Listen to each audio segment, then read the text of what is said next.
देखिए, लोग अगर हेलीकॉप्टर में आ रहे हैं और बार बार नामांकन करके सभा करके निकल जा रहे हैं, तो लोगों से ये तो मैं उनको उनका तो मैं हितैषी हूँ। हमारे जो अभी भारतीय जनता पार्टी के प्रत्याशी हैं, वो ये नहीं कह सकते कि मैं पहली बार आपके बीच आया। वो 6 साल सांसद यहाँ से रहे और 6 साल की सांसदी में ऐसा कुछ नहीं दिखा कि वो इस क्षेत्र के लिए कुछ कर पाए। तो हमने कहा है कि हमारी सरकार आएगी तो हम एक अग्निवीर योजना को समाप्त करके परमानेंट फौज की जैसे पहले से भर्तियां होती थी ऐसी भर्तियां करेंगे और जो अग्निवीर के रूप में लगे हैं उनको भी परमानेंट करने का काम करेंगे। जो लगता नहीं है, हेलीकॉप्टर में आए, मीटिंग को अटेंड किया, चले गए, दिल्ली के नेताओं को लाए, 2 शब्द बुलवा दिए, चले गए। पत्रकार के प्रश्न को इस तरह टालते हैं। जब किसी पत्रकार भाई ने पूछा कि अंकिता भंडारी में आपकी क्या राय है, तो वो कहते हैं नो कमेंट।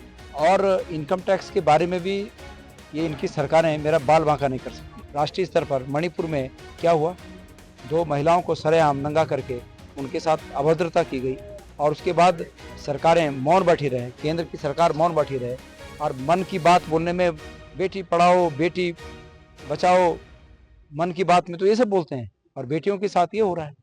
गढ़वाल संसदीय सीट से कांग्रेस पार्टी के जो प्रत्याशी हैं गणेश गुरजाल, आज उन्होंने अपना नामांकन पत्र दाखिल कर दिया है और नामांकन पत्र दाखिल करने के बाद पौड़ी के रामले मैदान में एक बहुत बड़ी जनसभा यहां पर आयोजित की गई, जिसमें दूर दूर से लोग आए थे। गढ़वाल संसदीय जो सीट है तकरीबन 14 विधानसभाओं से बनी हुई सीट है और 14 विधानसभाओं के दूरस्थ क्षेत्रों से आज यहाँ पर लोग उनको समर्थन देने पहुंचे थे। हमारे साथ गणेश गुरजाल जी हैं, उनसे बात करेंगे कि किस तरह से नामांकन रहा, जिस तरह से जनसैलाब देखने को मिला, किस तरह से आगे रणनीतियां देख रहे हैं आप। गुरजाल जी, पहले आपका नामांकन हुआ, फिर जो 14 विधानसभाओं के दूरस्थ क्षेत्रों से लोग आए हैं, नीति माणा से भी लोग यहाँ पहुंचे थे, किस तरह से रुझान देखने आ गया वही लोकसभा चुनाव में अपना? मैं सबका आभारी हूँ कि मुझे विश्वास नहीं हो रहा है कि लोग मुझे कितना प्रेम करते हैं और इस प्रेम के कारण मैं आज निश्चित रूप में और ज़्यादा कहते हैं कि फल वाला तरु जब फलता है तो नीचे को झुक जाता है। तो मुझे लगता है कि मैं कितना झुक जाऊं इस सम्मान के सामने, जो प्रेम और सम्मान लोगों ने मुझे दिया।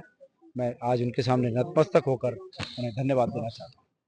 जनता को संबोधित करते हुए कुछ अपील भी आपके द्वारा की गई है, क्योंकि कुछ लोग लगातार पैराशूट कैंडिडेट के तौर पर इस समय लोकसभा चुनाव में उतर रहे हैं, किस तरह से अपील की गई है लोगों से? देखिए, लोग अगर हेलीकॉप्टर में आ रहे हैं और बार बार नामांकन करके सभा करके निकल जा रहे हैं, तो लोगों से ये तो मैं उनको उनका तो मैं हितैषी हूँ। कहते हैं कि निंदक नियरे राखिए, मैं उनकी ऐसी निंदा कर रहा हूँ कि वो जो गलतियां कर रहे हैं वो उसका सुधार करें। तो उन्हें तो सुधार करना चाहिए, उन्हें पब्लिक से कनेक्ट करना चाहिए। जो लगता नहीं है, हेलीकॉप्टर में आए, मीटिंग को अटेंड किया, चले गए, दिल्ली के नेताओं को लाए, 2 शब्द बुलवा दिए, चले गए। लोगों को यहाँ का आदमी चाहिए कि जिसकी बातों से यहाँ की महक आती हो, जिसकी बातों से गढ़वाल और उत्तराखंडियत महकती हो, जिसकी बातों में वो बातें लोगों को चाहिए। और ये मैं उनको रास्ता दिखा रहा हूँ कि वो इस रास्ते चले, जिस रास्ते मैं चल रहा हूँ वो भी उस रास्ते पर चले। व्यक्तिगत रूप से क्या मुद्दे रहेंगे इस सीट से आपके? देखिए, बहुत बड़ा मुद्दा तो एम्प्लॉयमेंट का है। आज बेरोजगारी चरम पर है। जिस प्रकार से केंद्र की सरकारों ने और राज्य की सरकार ने 10 साल से लोगों को छला है, लोगों को, आम जो बेरोजगार हैं उनको लगता था कि अच्छे दिन आने का अर्थ ये है कि हमें रोजगार मिलेगा, लेकिन उनके हिस्से की नौकरी जब लाखों रुपए में यहाँ के मंत्री बेच रहे हैं, जो प्रश्न पत्र हैं वो लीक हो रहे हैं, तो लोगों की आस टूट गई है। लोगों को ऐसा वकील चाहिए जो मजबूती से उनका केस लड़े। और मैंने लोगों से वादा किया है कि वो मुझे अपना वकालतनामा वोट के रूप में भर के दें और निश्चित रूप में मैं मजबूती से उनका केस लड़ूंगा। चुनाव से ठीक पहले ईडी की तरफ से भी आपसे वार्तालाप की गई है, किस तरह से देखते हैं इसको? नहीं, ईडी का कोई वो नहीं है। जब भारतीय जनता पार्टी को लगा कि टिकट मुझे हो गया है, तो उन्होंने इनकम टैक्स डिपार्टमेंट के थ्रू मुझे परेशान करने की कोशिश की। मैं भारत में प्रचलित तमाम कानूनों का सम्मान करता हूं और इनकम टैक्स के बारे में भी ये इनकी सरकारें मेरा बाल बांका नहीं कर सकती। मेरा जहां पड़ा हो, किसी रूप में, चल संपत्ति अचल संपत्ति, जहां भी उनको लगता है कि मैंने छुपा के रखा है, वो ले लें। उनके पास सब कुछ है पता करने के लिए। वो मेरे पे ईडी लगाएं, वो सीबीआई लगाएं। सीबीआई और इनकम टैक्स तो पहले भी लगा चुके हैं, कुछ नहीं हुआ, क्योंकि कुछ है ही नहीं। अब चुनाव के टाइम मुझे डराने के लिए, धमकाने के लिए लालच अलग है देते हैं। किसी न किसी तरह ये विपक्ष को तोड़ना चाहते हैं, लेकिन एक स्वस्थ लोकतंत्र के लिए मजबूत विपक्ष भी बहुत आवश्यक है। मैं वादा करता हूं कि हमारी इंडिया गठबंधन की सरकार बनने जा रही है। सरकार में रह के लोगों के इच्छा के अनुरूप विकास की डिलीवरी करनी पड़ती है और विपक्ष में रहते हुए जनता की आवाज बनना पड़ता है, मजबूती से जनता की आवाज बनना पड़ता है। तो ये दोनों रूप में खेल रहे हैं। हमारे जो अभी भारतीय जनता पार्टी के प्रत्याशी हैं, वो ये नहीं कह सकते कि मैं पहली बार आपके बीच आया। वो 6 साल सांसद यहाँ से रहे और 6 साल की सांसदी में ऐसा कुछ नहीं दिखा कि वो इस क्षेत्र के लिए कुछ कर पाए। बड़ा अनफॉर्चुनेट, बड़ा दुर्भाग्यपूर्ण तो तब है जब वो एक पत्रकार के प्रश्न को इस तरह टालते हैं। जब किसी पत्रकार भाई ने पूछा कि अंकिता भंडारी में आपकी क्या राय है, तो वो कहते हैं नो कमेंट। ये क्या है?